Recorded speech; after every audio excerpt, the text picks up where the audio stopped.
Excited to chat this morning with our guest. And a couple of days ago, Dawn asked me if I knew about the new TCPA law changes, and which is why I was so excited that we have our guest here. So I'm going to introduce to you guys Bryan Clark. He's the founder and manager of managing partner of Be Known Advertising. He is a Circle of Champions Award recipient. He's got a proven track record of helping agents grow their business through interactive or innovative marketing strategies. And he's going to chat about TCPA compliance and how to keep your lead generating flowing, even in spite of the new laws. So we're excited to have you, Bryan. I'm going to give it over to you because I want to give you as much time. If you guys have questions, we'd love to have your questions. You can just raise your digital hand.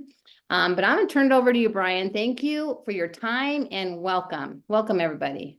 Awesome. Thank you very much, Jackie. I'm actually going to go ahead and just dive on in. I appreciate the warm introduction and get this thing going, you guys. So TCPA is coming, and it is coming on the 27th of this month. So today's training is all about TCPA compliance for real estate agents and how to stay legal and build better relationships with your leads. Now, I want to start this off with why it matters. Hey, they make changes all the time. Why does this one matter? How does it affect us? Well, number one is financial penalties. So we can be fined up to $1,500 per violation, and that can add up really quickly.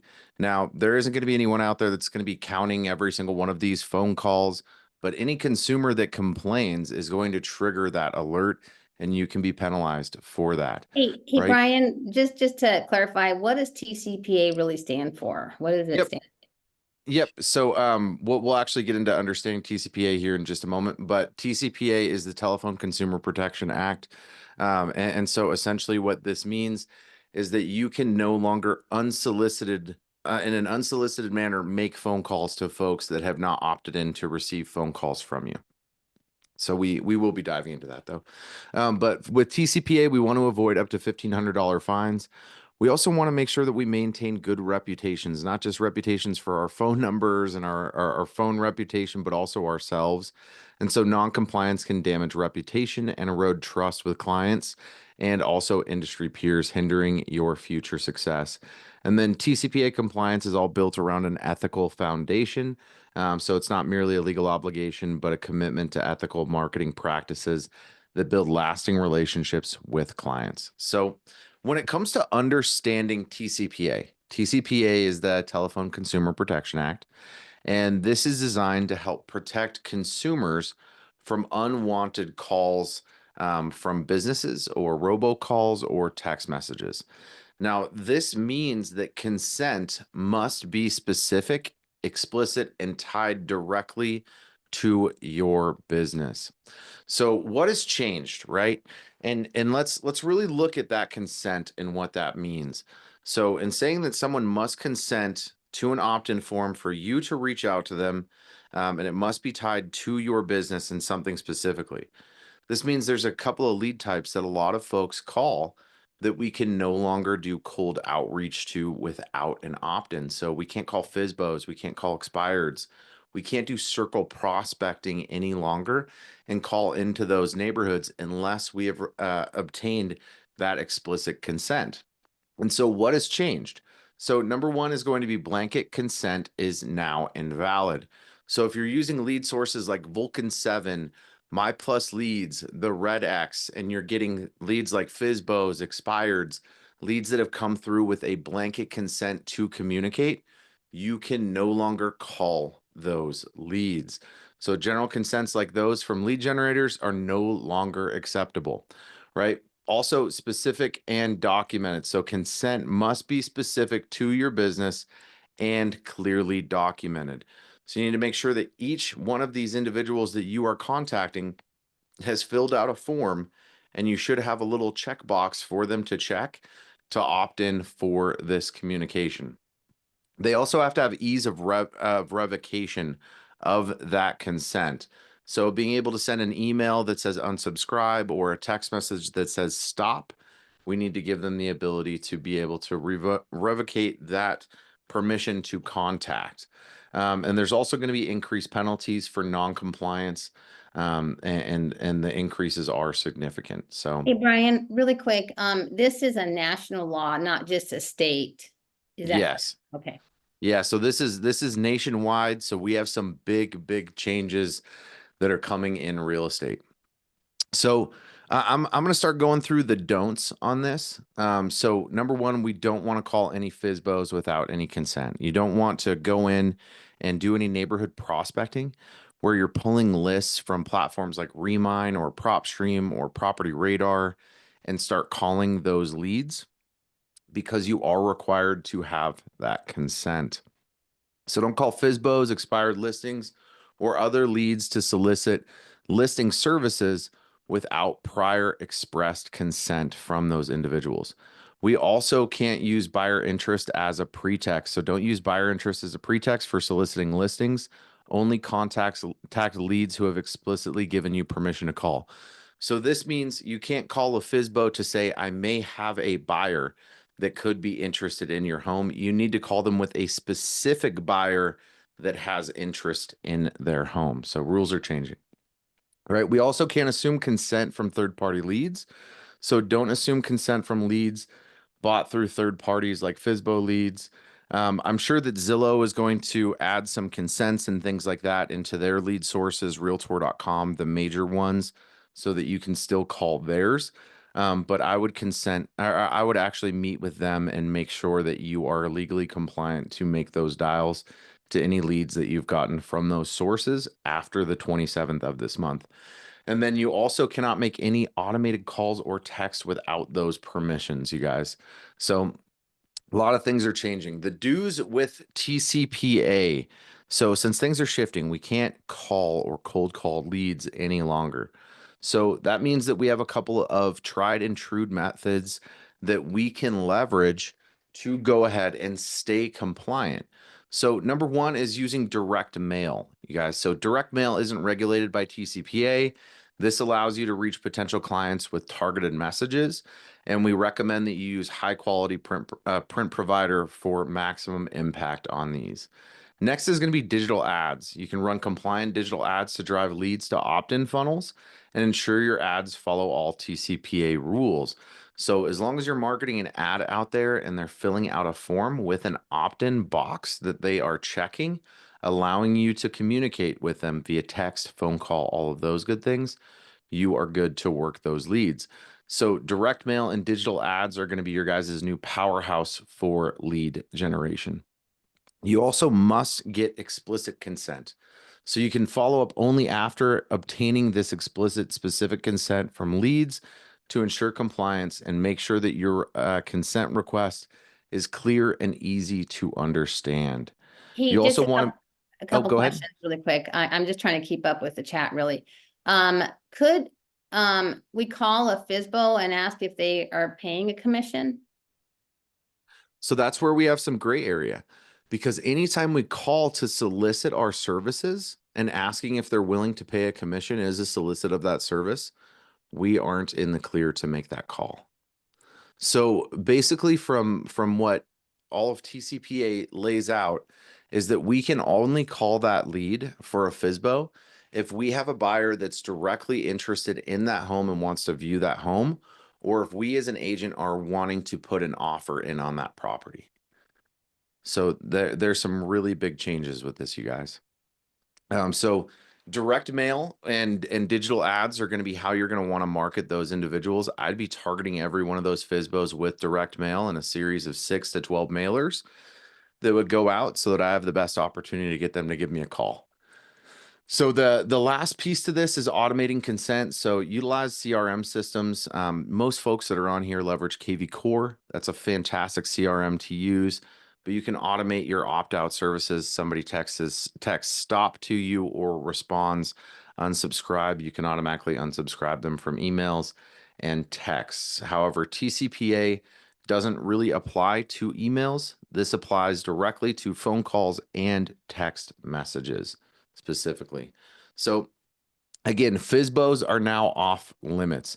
So explicit opt-in must be given from the FSBO in order for you to contact them. You must also document that consent. And then if you have calls for buyer interest solely, they are not allowed. So if you're calling about that buyer commission, if you are calling to say, hey, I may have a buyer that's potentially interested, you need to have a buyer that's actually interested in their home to contact them. So really So, quick, Brian, Matthew, ask your question. I think that's really relevant.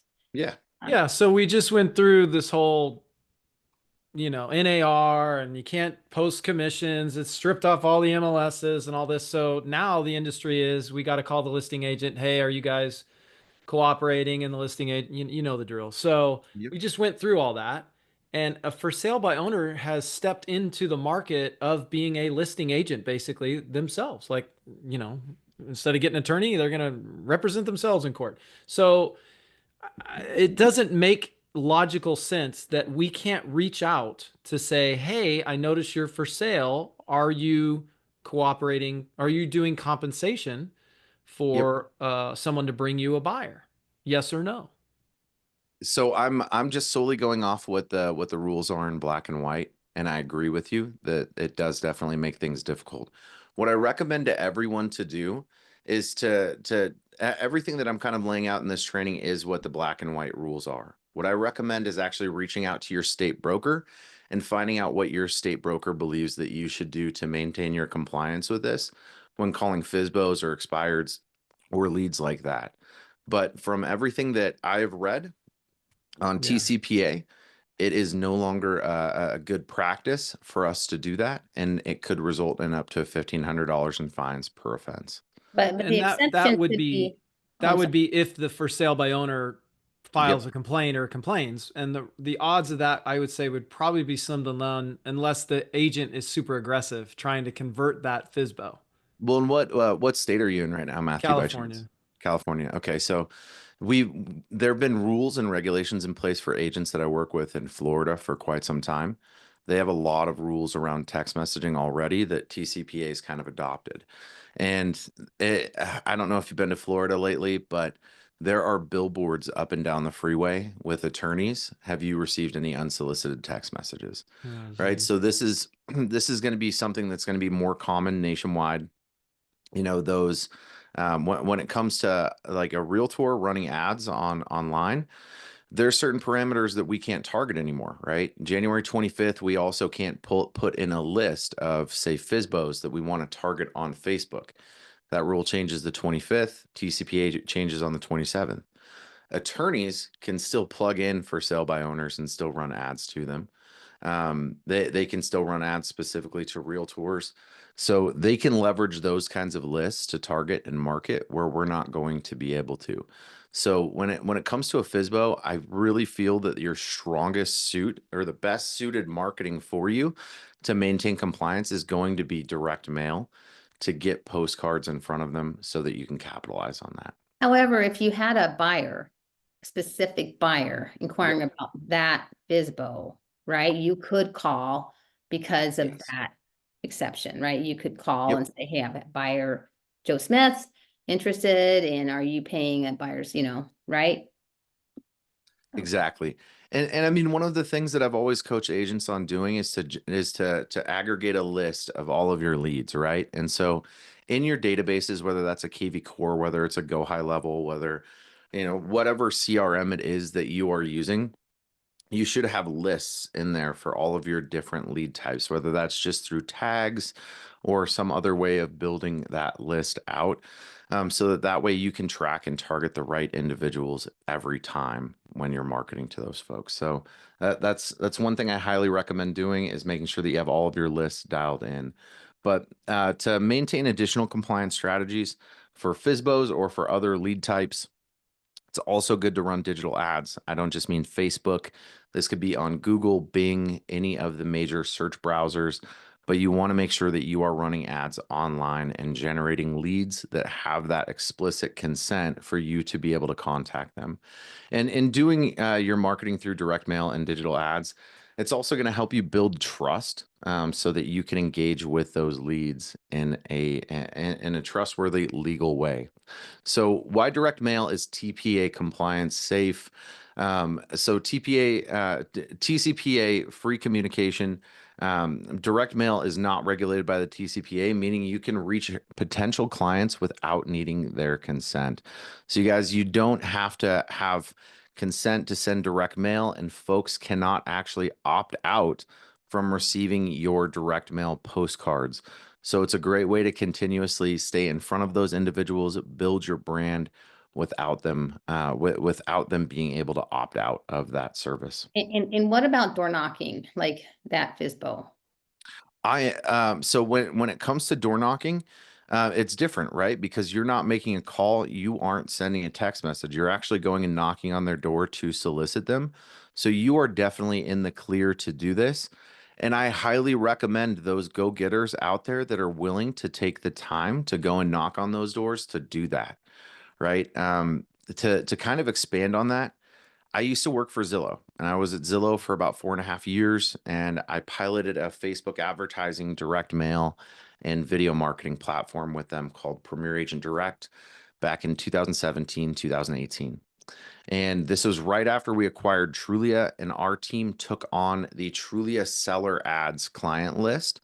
And these were folks that were paying Trulia for seller leads that were what's my home worth. We heard from agent after agent after agent that these were the worst leads that they'd ever gotten. They had a really low response rate. They weren't able to convert. And so we started looking at the numbers. We found that over 60% of the people that submitted a "What is my home worth" on Trulia listed inside of 2 years. So we actually had about 15 agents that we were working directly with in this group. We were doing pilots with for ways to market and follow up with those "What's my home worth" leads. And what we found is we had one agent who was in Alabama who actually put together gift baskets. He had over 100 leads. He cherry picked 50 of them from the last year, and he put together 50 gift baskets. He went and knocked on their doors. If they were there, he had a conversation with them. If not, he left his gift basket with a brochure and a card. That agent ended up winning 16 listings from 50 leads that he had already deemed to be dead. So door knocking is definitely a powerful way for you to build that relationship and give yourself a leg up to actually be able to win that listing. So with that as well, you also have the ability to market different niches. So not only can you go ahead and target FISBOs with direct mail, but you can also target expired listings, absentee homeowners, any kind of list that you can think of and put together. You can generate a direct mail campaign around that to go out to those individuals. The direct mail is also going to help build trust and value in you, in your upcoming potential clients, because it helps you stay in front of them, and that physical piece of mail is something that they're going to hang on to. So digital ads work for a couple of different reasons. Number one, you're going to be able to get unlimited reach. So you don't have any limits on impressions, clicks, or leads. And it's far less expensive to put a digital ad in front of somebody than it is to even put a postcard in front of someone. However, they are both very inexpensive methods, right? You also have the ability to target your audiences. So at this point in time, the 25th, things change. But right now, you can load lists of FISBOs, expireds, things along those lines, and you can target those folks directly on Facebook. Now, even though we have changes that are coming to the way that we can target on Facebook, the good thing is they still have everyone's data and all of your information. So in all of these changes, with Congress cracking down on how Facebook can leverage targeting for specific groups like realtors or lenders, anyone in the housing space, Facebook has taken some measures to make sure that our ads are still extremely effective. So not only does Facebook leverage the targeting that you put together in the ad that you are creating, but they also leverage the copy, the image, the video, everything that is inside of that ad. And Facebook actually puts together some special targeting behind the scenes that you aren't even aware of. So targeting and marketing on those platforms, as long as you have specific messaging to the right audience, Facebook will put your ads in front of the right folks. And then this is also going to help with your lead capture. My recommendation is not to leverage Facebook's lead forms, but to drive those individuals to your own landing page so that you can then in turn collect the opt-in from your site. Now, the main reason I recommend this, I personally have a fake phone number and an email that is my Facebook ads email, where any marketing materials that I opt into on Facebook goes specifically to that email, and the phone number is wrong, so I can't get phone calls. I can tell you, as an advertiser and marketing for agents on these platforms for years, that you will get a large number of leads with bad information if you are running with Facebook lead forms, because people put in the fake information so they don't have to get those calls or texts. So I recommend driving them to a landing page where you can then collect their information, have a specific checkbox that opts them in with a compliant language that meets TCPA, letting them know you'll be calling, texting. If you have any AI communication, sprinkle that into the opt-in so that it's all there and it is all legal. So one of the things I highly recommend to do with this, with all of the new changes that are coming, is to go ahead and combine digital advertising and direct mail so that you can see the best results. So your direct mail is all about building trust. It's going to be in their inbox. I recommend using tools that allow you to leverage Google Street View images so you can put an image of their home to catch their attention.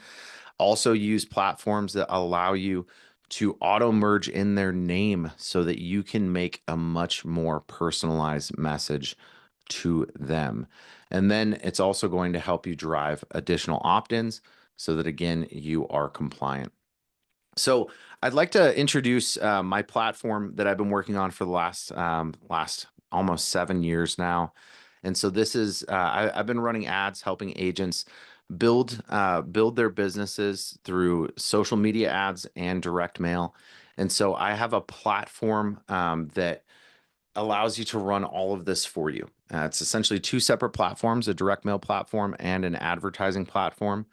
Now, the ad platform, basically, you take one prompt, you plug it in. So say you wanted to run an ad towards a for sale by owner. This platform can generate ads for you with that one prompt and one click on up to 16 different placements across 10 different digital ad platforms. So I want you to think like Google, Facebook, Instagram, Bing, TikTok, YouTube, all of the major digital platforms that the most folks are on. You have the ability to advertise with a couple of clicks.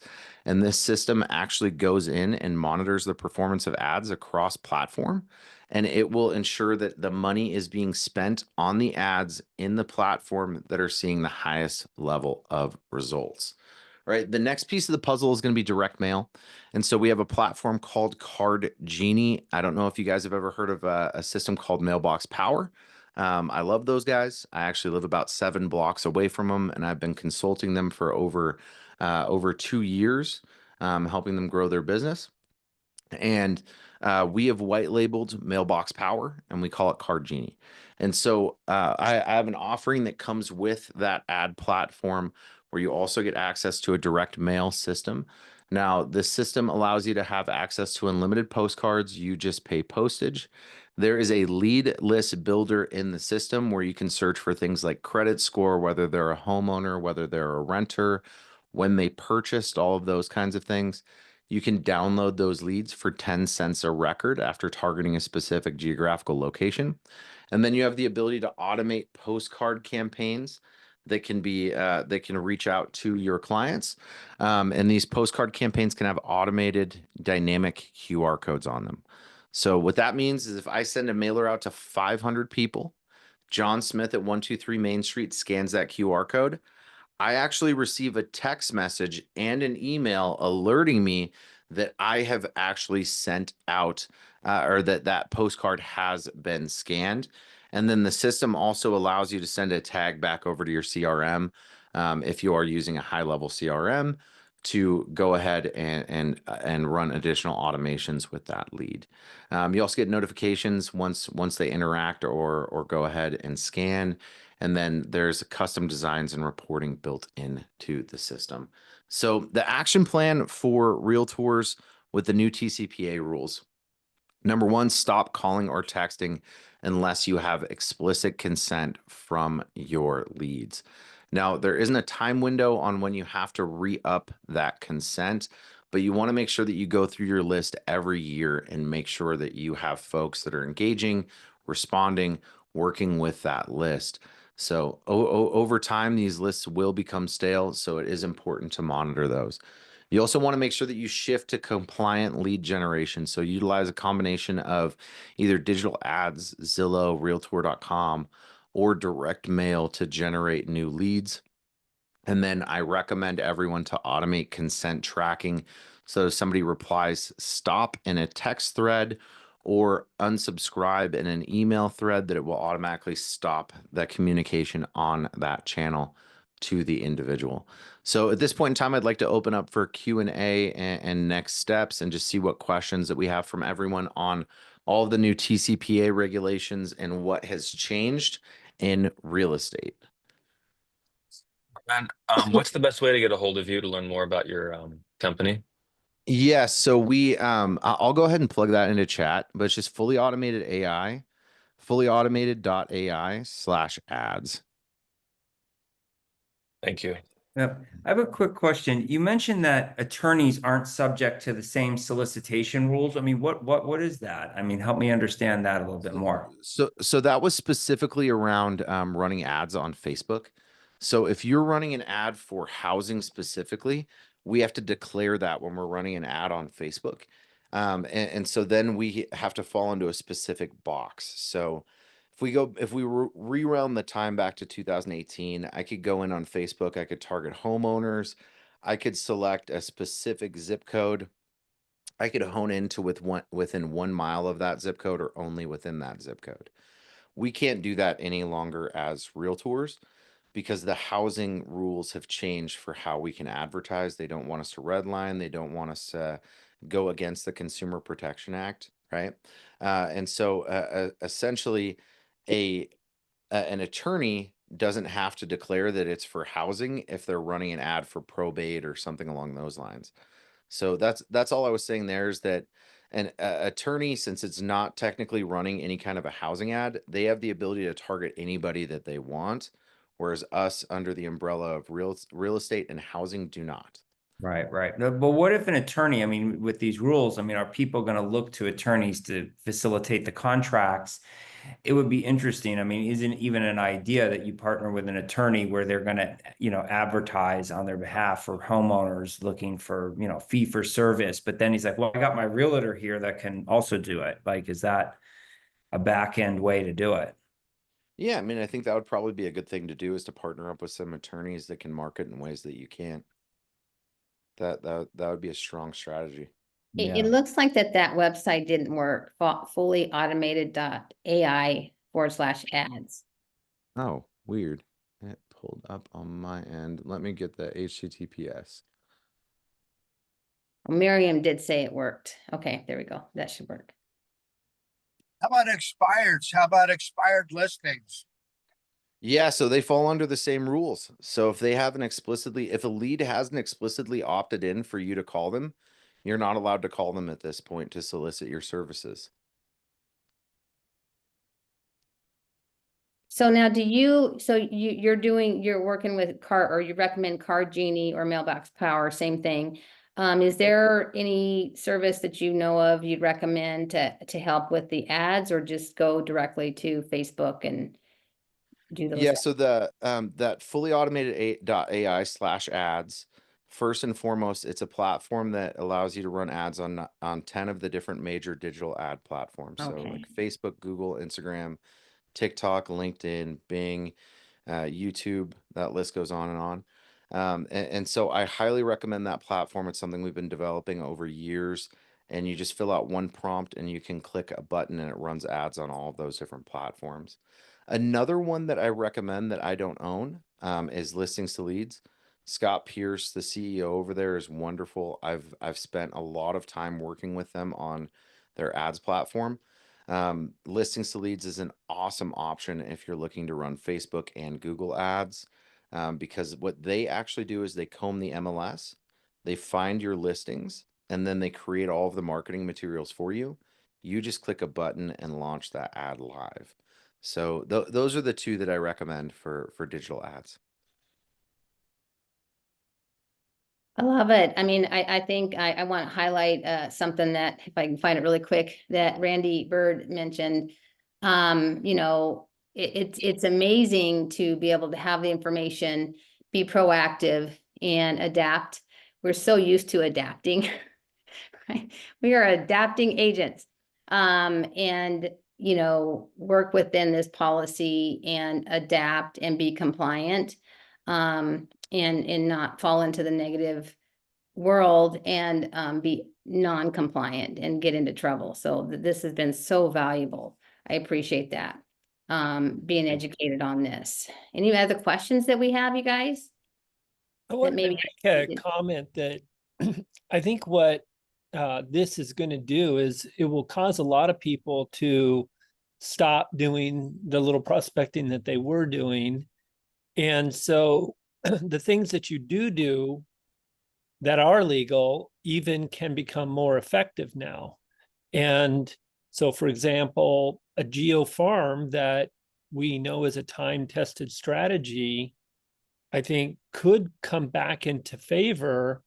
And the first mover in that will very likely have a distinct cost advantage in winning that market. So, you know, if you plot out, let's say, a 5,000 rooftop area, but please don't start by mailing 5,000 pieces right away because you'll go broke.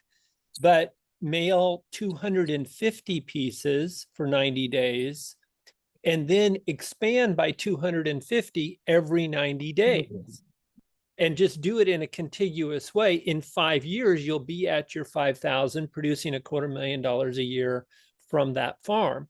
And if you are doing other activities, kind of think the 4-pillar approach that we've taught you in conjunction with that direct mail, such as trying to door knock the expired FSBOs, the for rents in that market, doing your open houses in that same market, then you're going to have a magnified outcome for it. So, man, if there was ever a moment in time when I would really look to geo farm, it would be now. Yeah. So I was going Alexandra. to say database. There's Mm. nothing wrong with calling, going old school. Call your database, call your past clients, call the people that are your advocates and affiliates. Just call them up, and there's 3 pillars, 3 things. Number 1, hey, how you doing, man? Jackie, how's it going? I saw on Facebook you were at a soccer tournament. How are you, Jackie? Awesome. Great. Okay. Hey, I wanted to invite you to an event.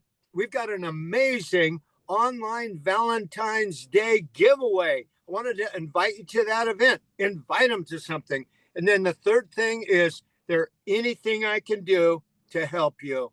Do you have any questions? I love that, Tom. One other question that came up, if we direct mail, that Alexandra asked, if we direct mail and the client contacts us, now, Bryan, are we compliant to follow up, or do we still need the consent to continue communication? Yeah, so even though they have contacted you, the rules state that we still require explicit consent in order to continue to follow up. So if we're sending automated text messages, or if we're doing voicemail drops, things along those lines, we do need consent in order to continue to actively follow up with them. So one of the big things with TCPA that they're saying that we need to do as a best practice is to actually log and track those consents. So by using things like direct mail, you can get a postcard in front of them, have a QR code on that postcard so that when they scan it, you get a notification that John Smith scanned it. This can trigger you to go and door knock or maybe drop off a gift basket. And then Once they land on your site, you just want to make sure that you have a form there that they can fill out that has a checkbox that has the compliant language in it, so that you can then make that communication going forward. And I highly recommend tracking all of the consent from those communications inside of your CRM. So that way, if anything ever comes up, you have CYA, you have proof. You can say, hey, look, here is the consent on this specific client. They have not opted out by saying stop or saying unsubscribe. So that's why they were continuing to receive communication from us. And as you can see, the first text message that went out had the stop and unsubscribe language. So it's just all about making sure that you cover yourself, and just do some CYA. I have a question. Bryan, on the person that did the gift baskets and got the 16 listings, Yeah. do you know he put in those gift baskets? Yeah, so he spent about $45 per gift basket. So it wasn't an inexpensive feat for him to do it. But the fruit was definitely worth the squeeze at the end of the day. But he basically put in chocolates. He put in it was almost like a movie theater night kind of thing for your home. But he'd do chocolates and candies and just little gifts. And then he put in like a brochure and a business card with it. So Quick Yeah, and question. I was kind of curious. Tim, So if you wonder get a if- sign, sorry, if you get a sign call, someone's asking about a specific property, and we ask them on the phone, hey, is it okay for us to follow up with you to see if you're still interested or whatever, yada yada. If we have verbal consent to follow up with them, does that count as I being would say okay as to? long as you have a recording and it Mhm. is recorded that you have that explicit consent, I would say that should be good. But I would Mhm. also check with your state broker to make sure that you're following the rules that your broker is putting in place. So I personally feel that as long as you have a recording of that and them giving you consent, that you do have a record of their consent being given to you to follow up. But again, without it being explicit written consent, which is what they ask for, I Mm. would connect with your state broker to see what their thoughts are on that moving So we forward. need to have it in writing at some point, either through text It, message or something. yeah, it does say explicit in writing. So they either have to check a box on a website when they're filling out a form, or they have to have sent a text message to you to either spark up a text thread or something along those lines. Okay. Which you could very easily, if you had on one of your signs with a short code form, have them Or a text QR about a code. specific property, or a QR code, have them text Mhm. about a specific property, and then you can have the explicit consent language in the Right there, response okay. text. They Just must reply really, yes to yeah. consent. So Just Thank really you. quick, is there a specific language about the TCPA, like explicit consent? Is there something we could put in the chat? Like, be sure it has. yeah, By the way, I think on open houses, if you're having them fill out a form and you put a disclosure on there that says, by listing your name here, you consent to us communicating to you regarding this or other properties. You know, Bryan, would that suffice in an open house scenario? so as long as it's explicit, so by saying other properties on this property and other properties, you're in the clear. So it's really important with these that what they're actually consenting to matches what you are sending them as well. So it's not just that they consent to your communication, right? And this is where all of our blanket consents are going out the window, because they're requiring the consent to not only be with this specific business, so i.e. you as the agent, but it also has to be about a specific topic. So if they're reaching out to you for a list of properties and then you get outside of the list of properties with your consent, now we're in the gray area again, right? So I highly recommend putting together some really solid compliant language, so that when someone consents into your form, you have a little bit of a blanket. What I submitted into the chat is, by submitting this form, you agree to receive marketing text messages, emails, and calls from your company at the number and email address provided. Message and data rates may apply. Consent is not conditional of purchase. You can opt out at any time by applying stop to any text message or contacting us at company contact information. So that is a good blanket consent that you can put out. But if I were to make this explicitly, hey, I'm going to fill out your information to learn more about 123 Main Street, at that time, you are only supposed to contact them explicitly about 123 Main Street. So I would keep it a little bit more broad, like what I've supplied here in the chat for you guys to leverage, so that way you have a little more wiggle room in your conversation. That is so It's not just for realtors. I just saw that come through the chat. So this is for all industries. So anybody that is cold calling consumers specifically, this is going to affect. So just to clarify, because I had this same question with Dawn this week, because I'm pretty intentional about agent attraction. Yep. And so does this pertain to, you know, cold calling other industry related, you know? No, because at that point you were going business to business and you're speaking to another realtor that's in the same line of profession that you are in. So you're not going the business to consumer route. So the rules shouldn't apply here. Okay. Awesome. Well, yeah, Miriam, great comment to end this on. Yay, no more text messages for health insurance. Oh my word, are we getting Yeah, I a bet those are still gonna 1,000 of come. those all the time? So, yeah, there's a positive note. Hey, Tom, or dental. Awesome, awesome. Okay, well, thank you so much, Jackie. Thank you, Brian. And as always, we want to keep everyone cutting edge, ahead of the curve. And now is the time to put in your perspiration because you just got all your inspiration. Thanks, everybody. Have a great day. See ya. Bye now. Thanks, guys. Brian, Thank you so thank you, much, Jackie. Brian. Thank you. All right, thank you. Bye, guys. Bye, everybody. Have a wonderful day. You too, Mario.